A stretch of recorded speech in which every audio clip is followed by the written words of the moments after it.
What is up, weather enthusiasts? I'm your host, Pat's Path Predictor. Let's get right into the weather. Alright, so here's the situation we have for you, ladies and gentlemen. We have potential tropical cyclone 5 approaching the Lesser Antilles. It is continuing to organize and develop. We're starting to see more and more convection flare off in a lot of areas. We're seeing even some convection starting to fire off near the center of circulation, which will be interesting to see if that sustains or not. But regardless, we're going to have to pay very close attention to this because this could bring some potentially big impacts to the Lesser Antilles and especially Puerto Rico, as this thing is now expected to make landfall according to the National Hurricane Center in that area. So we're going to have to pay very close attention to it. So here's the latest public advisory for potential tropical cyclone 5. Hurricane hunters are investigating the system right now, and tropical storm conditions are expected for portions of the Leeward Islands late tonight or early Tuesday. So that's what we have going on. We now have tropical storm warnings in effect, and we can go ahead and show you the cone to give you an idea of what we're taking a look at. Here's the tropical storm warnings that are in effect for pretty much a lot of the Leeward Islands, from Guadalupe to the north all the way to Puerto Rico. So we're going to have to pay close attention to it. We're going to have to keep tabs on everything, and we're just going to kind of have to see how the system is evolving. But here's the situation that we have right here. Maximum sustained winds are at 35 miles per hour according to the newest advisory. It's moving west at 26 miles per hour. So this thing is hauling right now. And in my opinion, if it wants to really have a shot of like some pretty quick development, it would need to slow down quite a bit, down to about, I'd say, less than 20 miles per hour. And that's something that we're going to have to pay attention to, and that it's something that is actually expected to happen in the next 24 to 48 hours. What we're going to start noticing is this thing's going to start slowing down as it's going to start turning to the north, so we're going to have to pay close attention to it. But 26 miles per hour for a tropical system is pretty fast. The average is about, I'd say, 15, 16, 17 miles per hour. This is going at 26. Like, just for reference, that's the speed limit. That's the speed limit for a lot of residential areas in the United States, like 25 miles per hour. So, just for context, I figured I'd give you that right there. So that's what we're paying attention to. We're at near 100% chance of development. Yeah, this thing is going to be a tropical depression at the next advisory. This thing is going to be a tropical depression at 5 p.m. Atlantic Standard Time. That's when you see near 100% right there. The NHC is telling you, yeah, this thing has is about to or already has a closed low, and we're going to start calling this a tropical depression. So that's what we're paying attention to. Let's go ahead and read the discussion very quickly, just to kind of give a glance from it. Data from the Hurricane Hunter aircraft investigating the system indicates a low-level center could be attempting to form closer to some increased convection activity within the northern semicircle of the disturbance. While the disturbance appears to gradually become better defined in satellite imagery, the lack of a well-defined center means it will remain a PTC. That's just, and initial intensity is set at 30 knots or 35 miles per hour. Here's what they're forecasting for intensification purposes right there. Here's what we got 35 miles per hour. Right now, it's expected to strengthen to 40 miles per hour in the next 12 hours, which, in my humble opinion, I think it's already at 40 miles per hour based on Hurricane Hunter Recon that we have pulled up for you. Here's what they're looking at. It looks like they're in the center of circulation, kind of sampling it, and it looks like it might be starting to develop a closed low.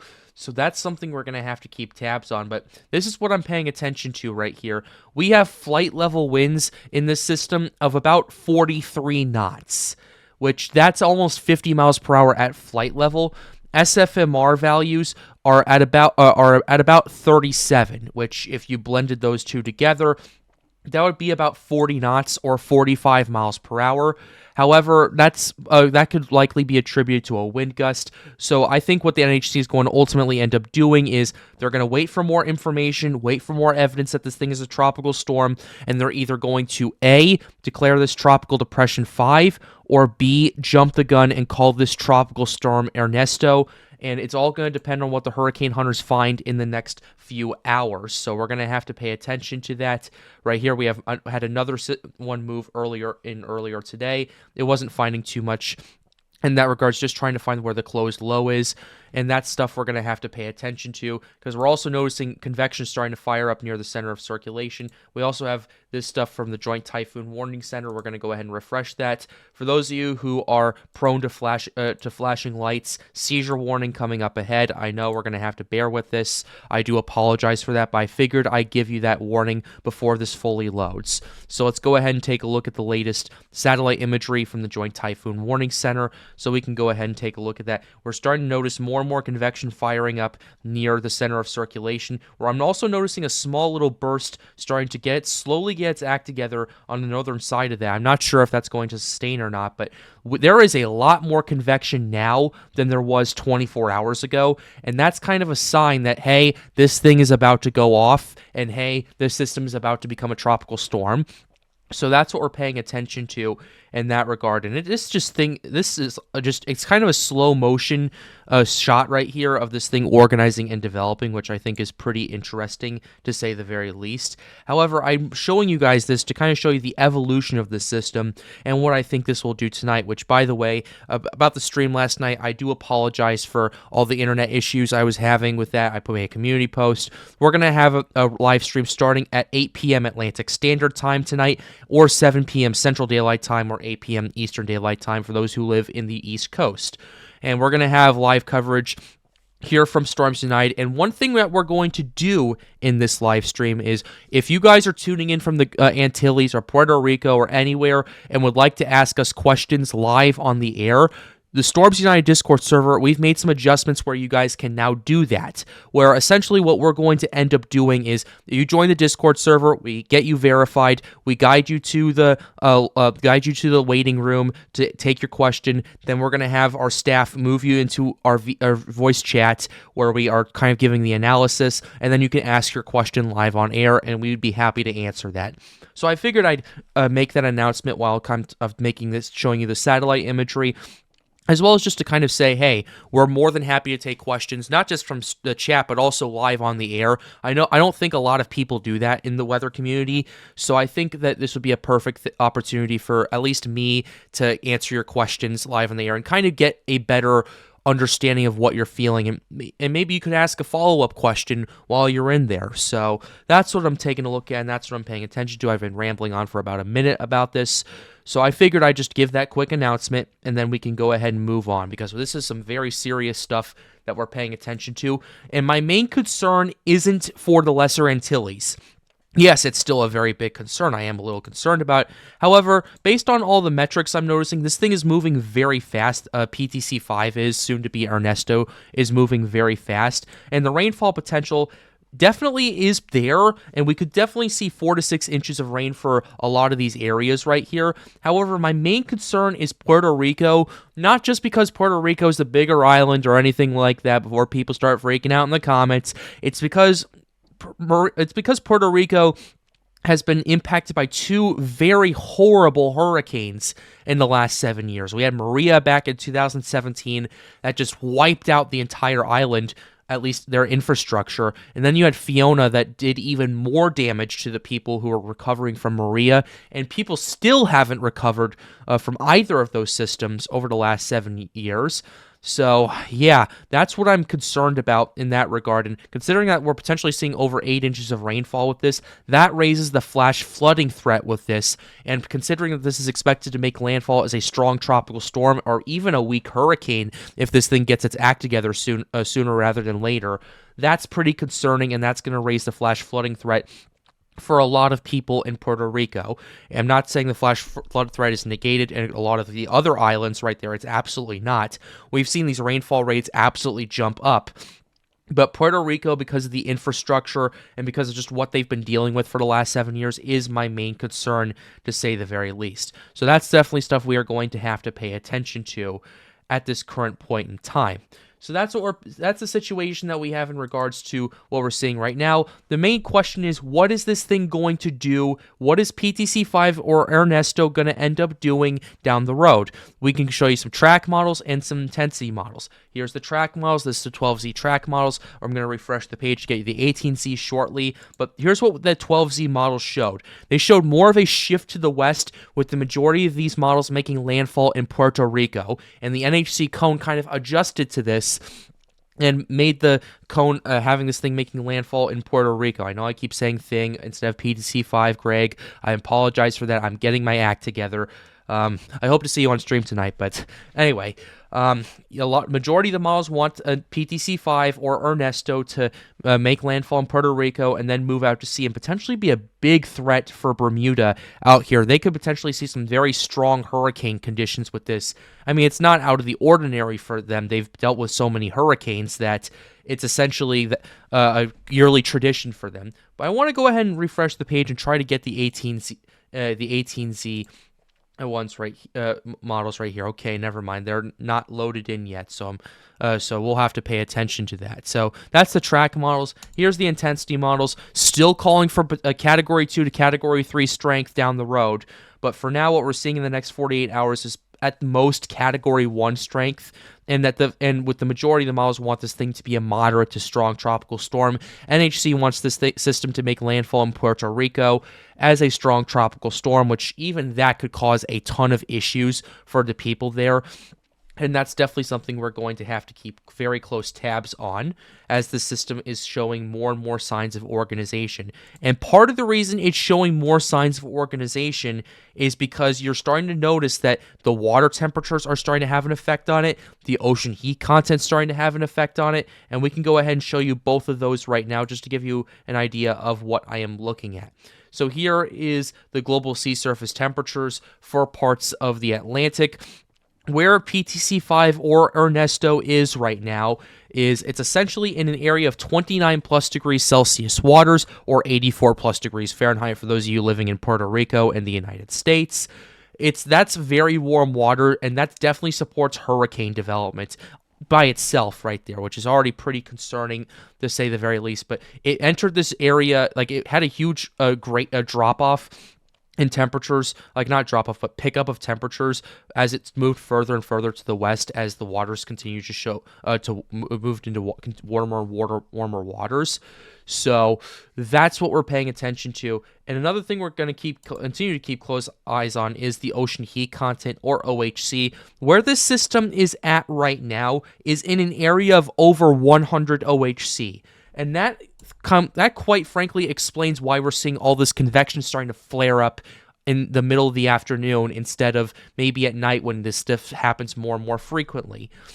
And I can go ahead and go back and show you this. We're going to go ahead and go back about 90 frames just to give you an idea of what we're taking a look at. We started noticing convection really starting to flare up on the northern side of the system, and then you start seeing more and more of it developing near the center of it as we saw more and more stuff going on. We're going to have to pay very close attention to that in that regards, but we've seen a lot more convection now than we have in the last 24 hours. We can even go even further back. Yeah, we're seeing a lot more convection now than we did 24 hours ago. I know I keep repeating myself with this, and I know I'm probably going to be made fun of for that, but the reason I keep doing that is to emphasize to you how much this thing has developed in the last 24 hours. Greg, I'm sorry for doing that, but how much this system has really gotten its act together. And with hurricane hunters already in there trying to find where the center of circulation is, that's pretty interesting to me to take a look at. We can show you aircraft reconnaissance from this. Yeah, it looks like to me they're finding at least some evidence of a closed low, although the recent SFMR had this going up to 43 knots off a 20-knot flight level wind, which, okay, that's a little unrealistic right there. I'm sure something's not right with it.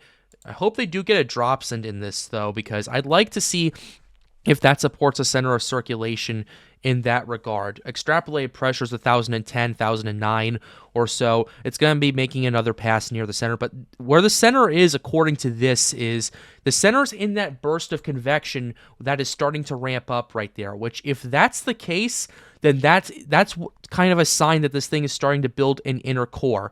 And we're going to have to pay very close attention to that. And it was kind of trying to for the last couple of days, but now the system is trying to get its act together. And we got a lot of stuff that we're going to have to pay attention to on stream tonight. So that's ultimately what we're paying attention to. One thing I do want to take a look at is the wind shear, just to kind of see what we're potentially up against. Where it's at right now is in a pocket, at least where the core is, it's in a pocket of relatively low wind shear. However, it's kind of sandwiched between high wind shear in its north and its south, and that might be chipping away at some of its structure, which again, we'll have to pay very close attention to it. We'll have to keep tabs on. However, for the time being, it's definitely something you're going to want to pay attention to in that regard. And I want to do one more thing and check what the dry air is going to be providing right there. It looks like there was some dry air intrusion over the last 24 hours. It looks like to me that issue has mostly resolved. There is still some dry slots in this system. However, what I'm noticing is that it's really mixing that dry air out, and it's allowing for the system to start organizing and developing as we're seeing more and more bursts of convection starting to flare up on all cylinders. So we're going to have to pay very close attention to that. Let's go ahead and show you some models in this regards. We're going to go ahead and show you some hurricane models just to kind of give you an idea of what we're looking at. We'll start with the HMON model very quickly. We'll use the 12Z as well, and we can go ahead and do the main sea level pressure to 10 meter winds right here. This is where our surface winds are, and that's how they indicate sustained winds that they grade this system with. But yeah, it's having this system starting to organize close to the Antilles, moves through the Leeward Islands, and then it makes landfall or moves just east of Puerto Rico as a strong tropical storm. Then it starts to rapidly organize and rapidly strengthen as it approaches Bermuda as a potentially a major hurricane, Category 3 hurricane, as it moves east of Bermuda and generally stays out to sea after Puerto Rico. And we're going to have to pay close attention to it because I am concerned that if this system gets its act together and the fact that the wind shears are in both areas are angled in a way that could help the core organize and strengthen, I am concerned that this could be a situation where once it enters the northeastern Caribbean, this could potentially organize and intensify at a very fast rate. The odds of that right now are relatively low. However, in my opinion, it's not zero, and we're gonna it's stuff you need to pay attention to. Here's the HAVS A. Really wants the system to ramp up in intensity, potentially getting up to strong tropical storm strength before it approaches Guadalupe and moves through the Leeward Islands right there before moving out to sea as a potential hurricane, and then starts to strengthen and intensify as it approaches Bermuda, and it moves once again just east of the island right there. And it's just stuff we're gonna have to pay attention to. HAVS B, we can go ahead and show you that as well. HAVS B is having the system organize and develop at a similar rate, although a little slower than the HAVS A. And then the thing really starts to organize, close itself off as it approaches Bermuda. Just give it a second to load. And then it moves, according to the HAVS B, which is interesting, it wants what is going to be Ernesto to make landfall on Bermuda, which I will say, if this system is a Category 3, it makes landfall in Bermuda, that's going to be really bad for the people that's there, and that's going to be something that hasn't happened in a while. I'm going to have to look at the records to see when the last time Bermuda got direct landfall from a hurricane, but it's not looking very good, and it's definitely something you need to pay attention to if you are on the island, as well as Puerto Rico, because that right there is my main concern, at least for the time being, because of the infrastructure and just how bad they have it over there. Lastly, we can go ahead and show you the HWRF model. HWRF has the system organizing and developing, has this thing making landfall at Guadalupe as a strong tropical storm, moving through the Antilles, moving just east of Puerto Rico over the Virgin Islands as a hurricane, and then starts to organize and really strengthen quite a bit. The HWRF wants this thing to get down to 934 millibars as a Category 3 hurricane, which, unless the system expands out greatly while it's over the Atlantic, that's a bit unrealistic. Either for a pressure that low, either the system's going to have to expand out or it's going to have to completely strengthen, potentially up to Category 5 intensity. And I don't think either of those is going to happen at all at this current point, but you'll have to pay attention to it. And the HWRF does actually end up expanding it quite a bit. So we're going to have to pay attention to that as more and more frames start to come in. And that's ultimately what we're taking a look at in regards to PTC5, or what will be Ernesto based on Hurricane Hunter reconnaissance. We're going to keep you updated here on the Pat's Path Predictor channel, and I'll continue to keep tabs on this system as it approaches the Antilles and Puerto Rico, and we will once again be live tonight at 8 p.m. Atlantic Standard Time, so that way we can get you all the information we can. Be sure to leave a like and subscribe to the channel if you are new. It helps us out, helps us make more videos like these. The goal of this channel, as always, is to get more people engaged with weather. Also, shout out to Daniel as an official sponsor of the Pat's Path Predictor channel. He is one of my Patreon members who is an official sponsor. If you want to join that, be sure to join in the link down below. It's the first link in the description, so be sure you check it out. Also, if you want to come hang out with us at Storms United or want to start asking us questions now, be sure to join the Discord server. Link to that is right over there. And with that being said, have a wonderful day, guys. Stay safe.